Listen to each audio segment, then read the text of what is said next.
lahan angker mencari tuan di Bekasi. Nama gue sebut saja J. Gue memiliki bisnis pengembangan rumah dan lahan kecil-kecilan. Kenapa gue sebut kecil-kecilan? Karena gue hanya mengincar lahan-lahan kecil di bawah 5.000 meter persegi untuk gue bikin perumahan minimalis atau klaster yang lakunya cepet, jadi duit gue bisa cepet balik. Tapi bukan itu yang gue mau ceritain. Alkisah, gue hendak membangun klaster di sebuah wilayah di Jati Asih, Kota Bekasi. Kalau ada warga Jati Asih di sini, pasti tahu jalan tembusan dari perumahan di pinggir jalan raya Jati Asih ke Cikunir. Nah, di area situ ada lahan luas 4.750 meter persegi. Di sana ditumbuhin pohon mangga yang lebat-lebat. Ada juga pohon rambutan dan nangka. Tapi yang bikin warga heran, pepohonan itu nggak pernah berbuah. Gue membeli lahan ini sejak 2007 dengan harga yang lumayan murah. Padahal kompensasi tanah di sana sangat tinggi. Jati Asih merupakan wilayah yang amat berkembang, apalagi di Cikunir. Keluar jalan raya Cikunir arah utara, kita bisa berjumpa dengan tol Jati Bening. Ke arah selatan, berjumpa dengan tol Jor yang menghubungkan ke berbagai wilayah. Bayangin kalau gue bikin klaster, sudah pasti langsung full book karena memang kawasan ini idola banget. Tapi sudah 12 tahun tanah tersebut tidak gue kelola lantaran ada sesuatu yang gak bisa gue pahami pakai logika.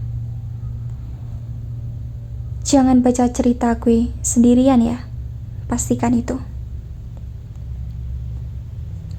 Jadi awal mula gue bertemu tanah ini lagi jalan-jalan di malam hari. Nggak malam-malam banget, sekitar pukul 20.30 WIB. Namun, hanya segelintir orang yang masih beraktivitas. Jalan sudah diterangi dengan lampu, namun lampu di depan lahan ini tidak menyala. Gue parkir mobil di pinggir, dekat dengan lahan yang dikelilingi pagar bambu.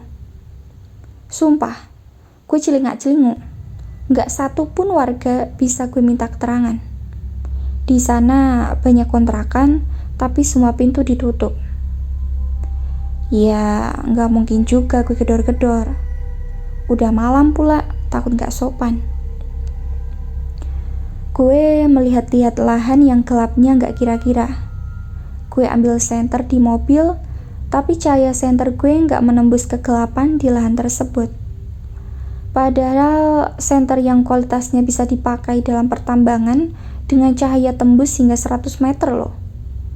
Nggak nyombong, tapi senter itu seolah nggak berfungsi ketika menyorot ke lahan itu. Malah sinarnya agak redup dan lama-lama senter gue mati dong. Jujur aja, gue langsung merasa merinding saat senter gue nggak bisa nyala. Jantung gue deg-degan gak karuan. Gue baca-baca doa semampu gue. Tapi lantaran ibadah juga bolong-bolong, auto kayaknya doa gue gak terpakai. Masih merinding dan deg-degan, sesaat hendak memutuskan naik mobil dan cabut. Dari kejauhan sayup-sayup gue dengar tukang jualan nasi goreng. Syukurlah, ketakutan gue mereda. Sekalian gue mau beli nasi goreng walau gak lapar-lapar amat, tapi gue mau tanya-tanya soal lokasi tersebut. Tukang nasi goreng sudah berjarak sekitar 20 meteran dari gue. Ternyata ada salah satu warga yang manggil. Berhentilah dia di depan rumah warga tersebut. Udah kayak disiapin Tuhan ya. Di saat gue butuh info soal lahan ini, malah ada warga yang keluar. Mending gue samperin deh. Misi pak, saya J. Saya dari Tebet. Maaf ganggu. Saya mau cari lahan untuk ngembangin klaster. Saya tertarik dengan lahan yang ini.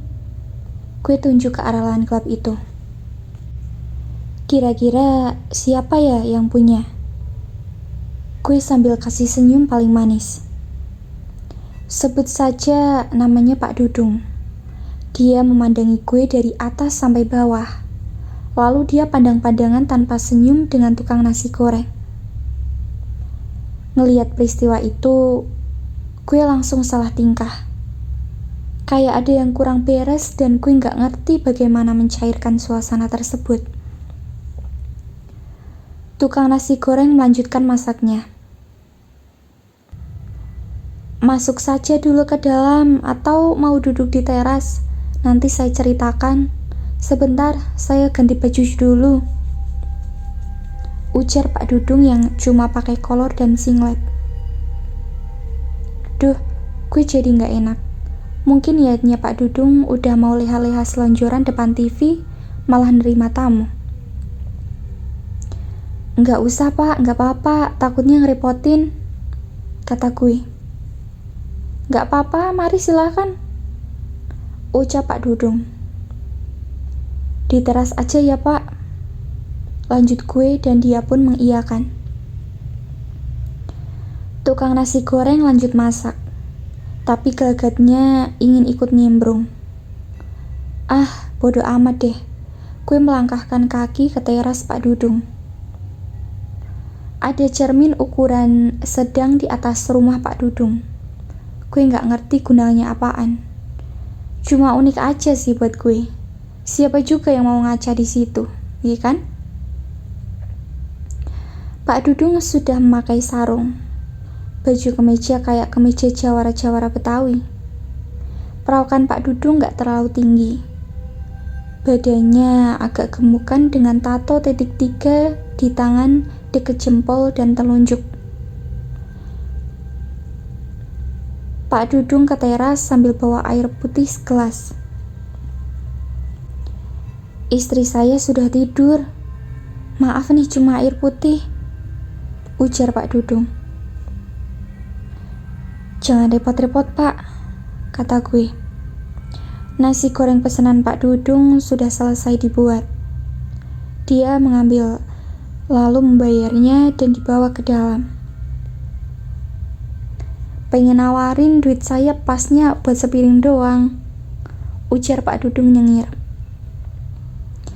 Gue ikutan nyengir sambil bilang gak usah repot-repot sekali lagi. Tukang nasi goreng itu berlalu. Kembali keliling barangkali. Sekarang di hadapan gue cuma Pak Dudung yang memandang ke segala penjuru arah. Ngeliat dia berperilaku demikian, gue salting lagi. Lalu Pak Dudung menatap gue tajam. Adek sudah tahu sebelumnya soal tanah itu? Tanyanya dengan mata agak dipicingkan. Belum Pak. Ini mau cari tahu dari Bapak, kata gue. Kenapa kesini malam-malam? Tanya Pak Dudung lagi. Sebenarnya gue udah sejak siang keliling kota Bekasi cari lahan yang mumpuni. Tapi baru ketemu malam ini lantaran nanya-nanya wilayah Bekasi mana yang strategis aksesnya. Akhirnya pencarian gue hari itu untuk sementara berhenti di Cikunir. Gue ceritain semuanya ke Pak Dudung. Lama banget kalau gue tulis di sini. Pak Dudung ngangguk-ngangguk. Jadi, gini dek, bukan cuma adek yang mengincar tanah itu. Udah jutaan orang, jutaan pengembang. Tapi percayalah, gak satu pun yang bisa ngebangunnya. Tanah itu emang gak mau dibangun kayaknya. Di sana ada kehidupan yang gak bisa adek lihat. Para penghuninya bakal marah besar kalau ada yang mencoba untuk ngebangun, kata Pak Dudung serius. Gue agak merinding sih, tapi demi bisnis gue gak peduli. Lahan-lahan lain yang pernah gue beli ada kok cerita kayak gini, namun semuanya berakhir baik. Tapi kalau adek memang berniat membelinya dan tetap ingin membangunnya, tidak apa-apa. Yang punya namanya Haji A. Saya bisa pertemukan adik sama dia kalau mau. Pemilik langsung. Tapi belum tahu ya dijual atau tidaknya. Ini nomor teleponnya. Pak Dudung ke dalam rumah lalu mengambil HP jadul miliknya, mencari nomor kontak Haji A. Gue segera menulis nomor telepon dan berniat menghubungi Haji A besok siang. Gak pakai basa-basi, langsung saja gue pamit Pak Dudung karena hari udah mulai malam banget. Esok siang sekitar jam 11 WIB, gue menelpon Haji A. Esok siang sekitar jam 11 WIB, gue menelpon Haji A. Semesta udah kayak mendukung gue. Langsung diangkat dong telepon dari gue. Misi Pak, dengan Haji A, saya J. Saya semalam lihat tanah di Cikunir, bla bla bla. Saya niat mau beli, kira-kira dijual nggak ya Pak? Dari seberang telepon, Haji A langsung menyuruh gue menemuinya di Bandung. Sekarang dia tinggal di sana. Haji A juga sama-sama pengembang kayak gue. Tapi dia lebih kencang bisnisnya dan main lahan-lahan gede juga pabrik. Setelah Haji A memberikan alamatnya, gue langsung meluncur hari itu juga ke Bandung. Gue sampai di Bandung sekitar pukul 17 WIB, plus nyari-nyari alamat Haji A di Cicadas, Bandung. Dia menyambut gue dan langsung mempersilahkan gue duduk. Kue-kue sudah berjejer rapi di atas meja, lengkap dengan air mineral. Sebentar ya, saya lagi pesan makanan, kasihan datang jauh-jauh dari Jakarta, kata Haji A. Kali ini gue cuma nyengir karena memang gue lapar banget. Sementara menunggu makanan, Haji A ikutan duduk sambil basa-basi soal perjalanan Jakarta-Bandung. Sekitar setengah jam basa-basi, pesanan makanan sudah matang. Sudah datang. Dia mempersilahkan gue untuk makan. Kami makan bareng. Mesra banget yalah. Kelar menyantap nasi plus ayam goreng tepung, Haji A mulai tanya kenapa gue tertarik dengan lahannya. Belum gue jawab, dia nanya lagi, apakah gue sudah tahu sejarah lahan tersebut. Gue cerita soal semalam ketemu Pak Dudung. Haji A cuma manggut-manggut. Intinya ada hal-hal mistis atau tidak, gue tetap naksir lahan tersebut dan gue yakin bakal untung gede. Haji A cuma nyengir. Sudah tahu, di situ ada rumah, sumur, dan kuburan? Tanya Haji A. Gue menggeleng, karena Pak Dudung emang gak ngasih tahu. Lagi pula gue datang ke situ malam dan kebun itu tertutup sama rindangnya dedaunan yang jejeran rapi. Setelah saya kasih tahu, masih mau beli? Tanyanya lagi. Gue mengangguk. Peduli demit sama konsekuensinya nanti. Yang jelas, biar lahan ini jadi milik gue dulu. Senyum Haji A berangsur-angsur menghilang. Dia menghela nafas. Dia bangun dari kursi dan menuju ke ruangan lain. Lalu kembali ke ruang tamu, sudah membawa sertifikat tanah. Bayar aja setengah dari harga pasaran. Saya terus terang, saya sudah menyerah membangun lahan itu. Bulldozer yang dikerahkan, truk-truk, semua pada nggak berfungsi. Sampai bulldozer saya harus diangkat, truk besar karena nggak bisa nyala lagi. Cerita Haji A. Agak-agak ragu jadinya, tapi ragu tersebut luntur sebab hawa nafsu menggebu yang ingin segera mengolah lahan itu.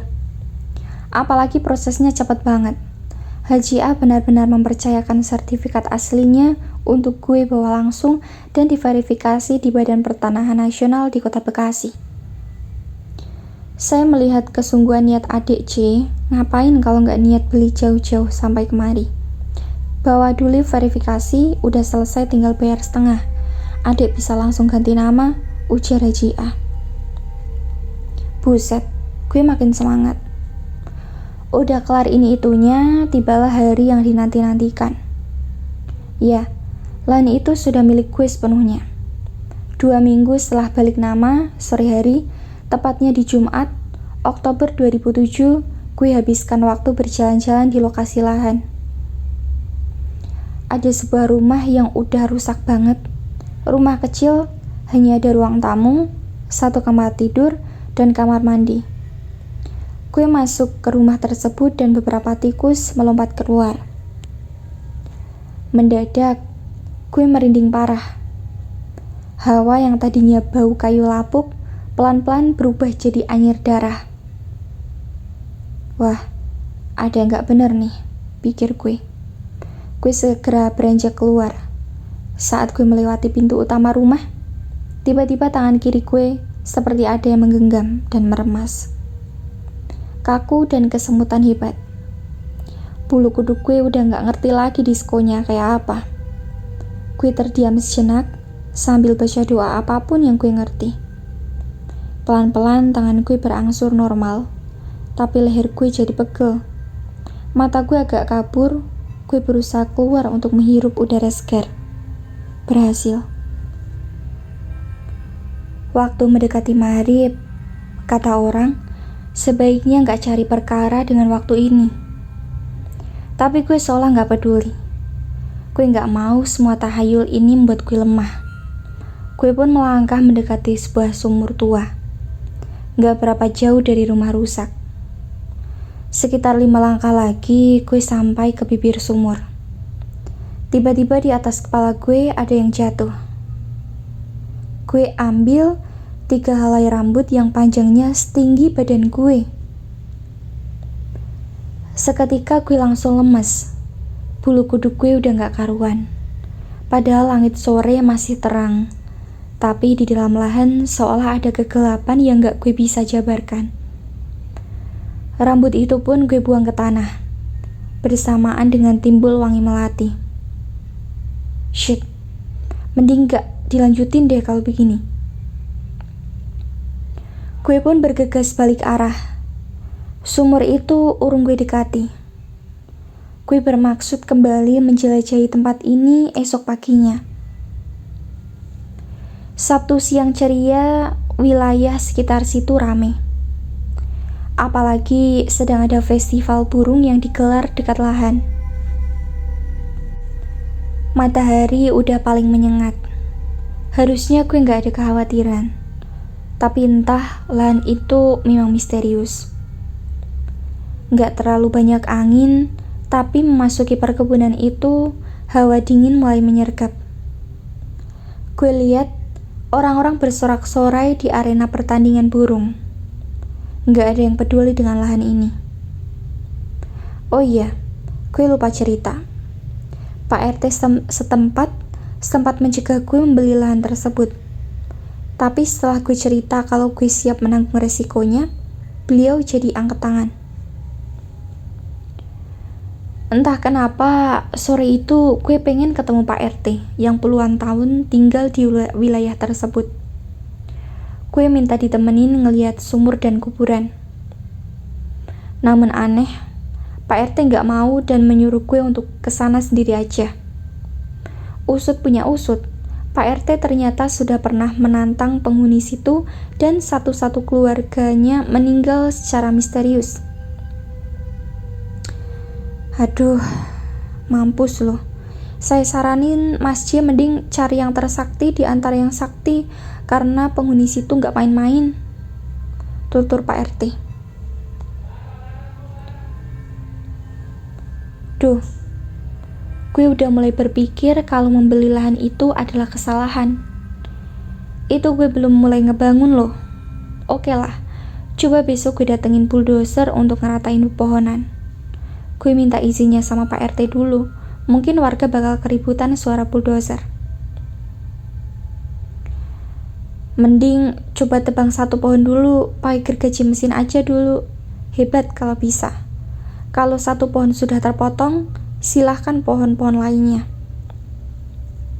Pak RT tersenyum penuh arti. Nyali gue makin ciut. Gue coba ikutin saran Pak RT ketimbang datengin bulldozer. Sudah bayar mahal tapi mangkrak.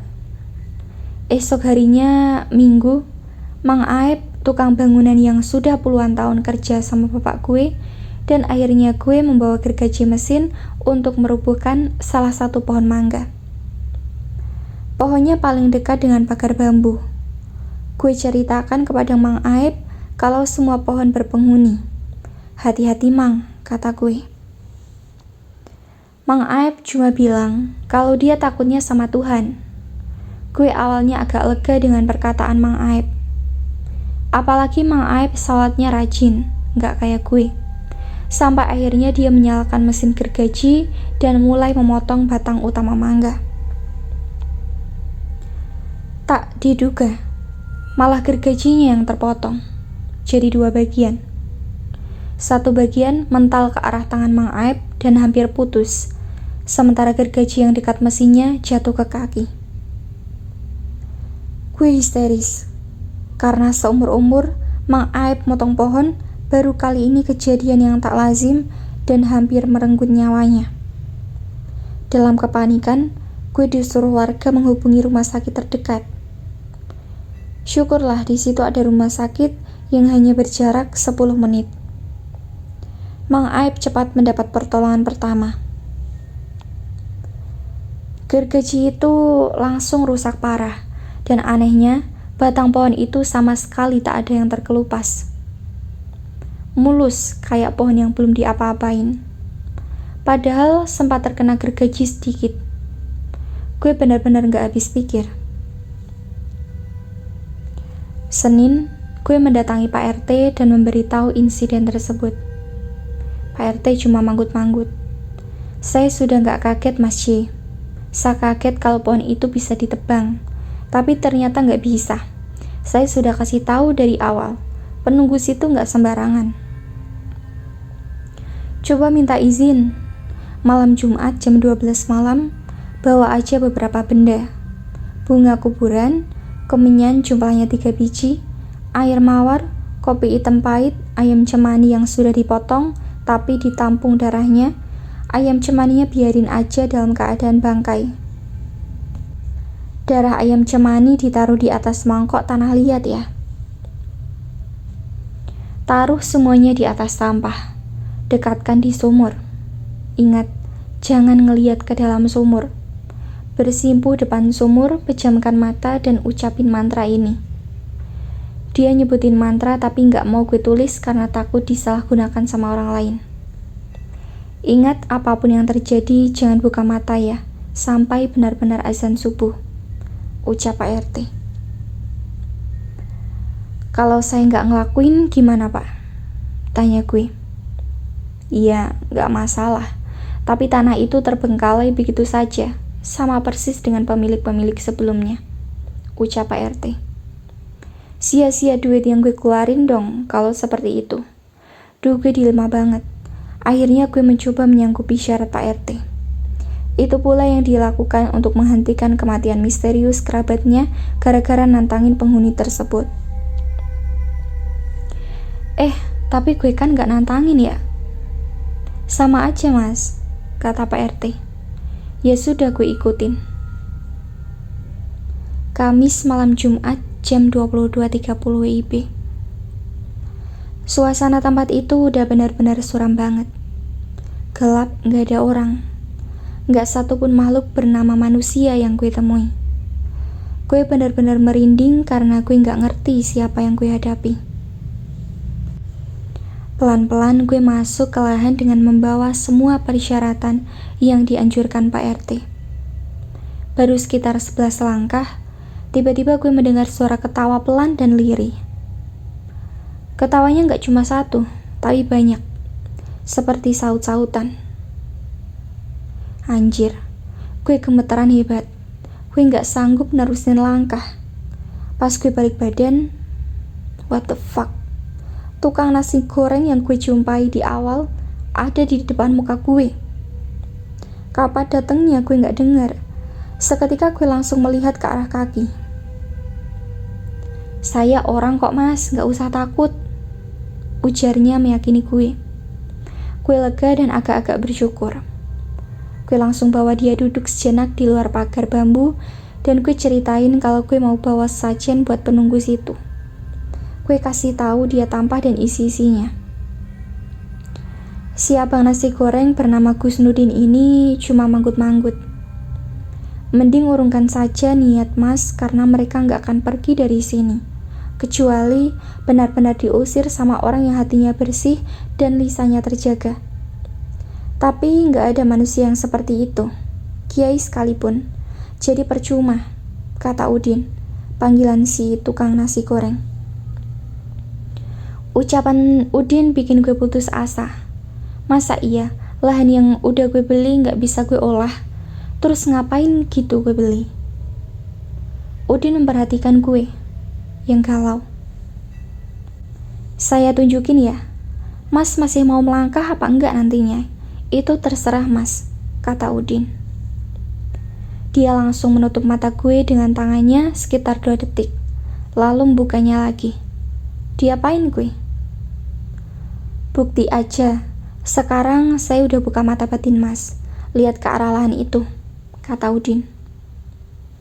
What the fuck? Itu apaan? Gue ngeliat banyak banget perempuan berambut panjang sampai ke tanah di atas pohon. Mereka bergelantungan sambil tertawa-tawa. Beberapa ada yang melihat ke arah gue. Wajah mereka berdarah, terluka, bahkan ada yang satu matanya tercongkel. Seketika gue pusing dan hampir pingsan, tapi Udin berhasil membuat gue tetap terjaga. Lalu Udin melemparkan ayam cemani ke arah kebun tersebut dan mereka memperebutkannya sambil tertawa melengking. Di pagar arah utara, gue ngelihat sosok tinggi gede berjalan pelan menghampiri gue dan Udin. Udin segera melempar sosok itu dengan darah ayam cemani dan di dalamnya ditaruh kemenyan. Bunga-bunga kematian juga dilemparkan si Udin ke arah lahan, begitu pula tampah-tampahnya. Kuntilanak yang jumlahnya puluhan itu seperti berpesta pora. Saat itulah Udin mengajak gue untuk pergi dari tempat itu. Katanya, bermalam di satu rumah warga yang tempatnya gak jauh dari lahan. Lah, apa kabar mobil gue? Udah, tinggal aja. Ambil saja besok pagi. Nyawa kamu sudah diincar, kata Udin. Gue nurut. Nggak kerasa si Udin lari sambil megang tangan gue. Anjir. Ya sudahlah. Momen kepepet. Tangan si Udin sampai dingin banget. Mungkin dia lebih ketakutan daripada gue. Pintu kontrakan salah satu warga itu terbuka. Dia mempersilahkan gue masuk. Namanya Joko. Joko segera menutup pintu rumahnya. Joko memasang sebuah tulisan di belakang pintu dengan kalimat yang diambil dari Al-Quran. Si Udin kok nggak ikut masuk? Lupakan Udin, nih minum air ini ya. Kalau ada yang masuk di badan kamu pasti muntah, kata Joko. Gue nurut walaupun masih bertanya-tanya kenapa Udin gak masuk. Mungkin dia mau keliling lagi. Entahlah.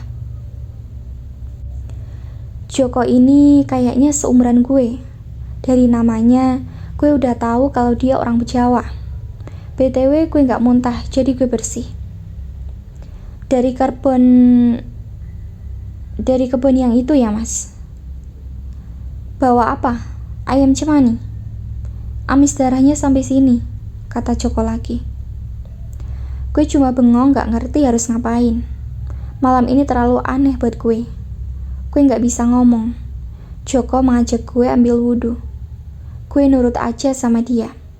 Setelah itu gue sedikit lega. Kalau sudah tenang biar saya cerita, ucap Joko. Gue ngangguk. Pertama-tama Joko menyebutkan jika Gus Nudin sudah tiada. Dan yang nganter gue ke tempat Joko adalah jiwanya. What the fuck? Gue langsung motong pembicaraan kalau Udin pernah gue jumpai sebulan lalu. Iya, itu masih belum almarhum. Ngontraknya di belakang rumah saya. Tuh, mau lihat? Joko menawarkan ke gue. Gue menggeleng cepat. Pantesan tangannya dingin.